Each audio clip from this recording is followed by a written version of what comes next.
I mentioned that Inglewood is one of the safest cities in America and has been for a little while. Of course, this did not please the people from Inglewood, which is always a backwards train of thought. But it's actually true. When you roll around Inglewood, you don't sense danger or even poverty. It almost feels like any suburban city, especially if you're coming from South Central. But one thing that's important to note is that Inglewood is a changed city. Nothing like it once was. In fact, we're not too far removed from one of the worst rivalries in Southern California history. But wait, let's not get too far ahead of ourselves. We take a time machine way back to the 1970s. For those who don't know, Inglewood was built as a suburb of Los Angeles. It was designed for middle-class families who wanted to stay away from the madness of LA. However, it is located right next door. Regardless, it's always had its own separate identity. Unlike suburbs of Atlanta who are gonna claim they're from Atlanta, Inglewood is just gonna claim Inglewood. That's because it's extremely prideful. Let me explain the history. In 1960, Inglewood had a grand total of 29 African American residents.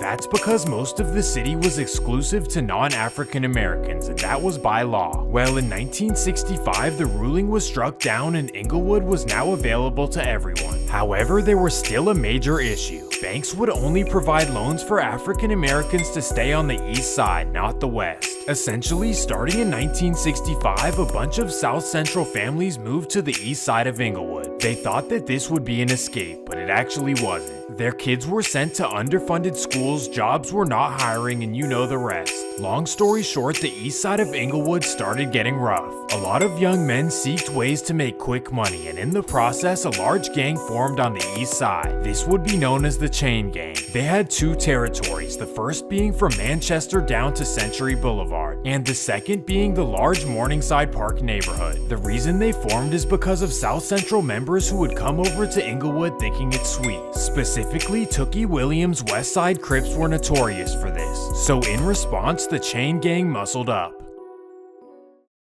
Despite being in a different city, the Chain Gang's territory was right across from their bitter rivals. And the theme of the 1970s was Inglewood's Chain Gang versus South Central's West Side Crips. Well, fast forward to the 1980s and a major name change took place on both sides. As they expanded to larger territory in Inglewood and membership grew to 700, they wanted a new identity. Now known as the Inglewood family. It sounded better and most importantly it showed that they were a family after all. And by this time, Inglewood was no longer South Central's soft suburban cousin. Inglewood family was real factors in LA and this came with a heavy price. Of course, their next door neighbors were the infamous 8 Trey gangsters. Starting in the mid-1970s, the two sides began bumping heads. For a year and some change, scuffles occurred between the two sides, but each of them were preoccupied with other beefs in the region. However, on July 24th, 1977, that would all change.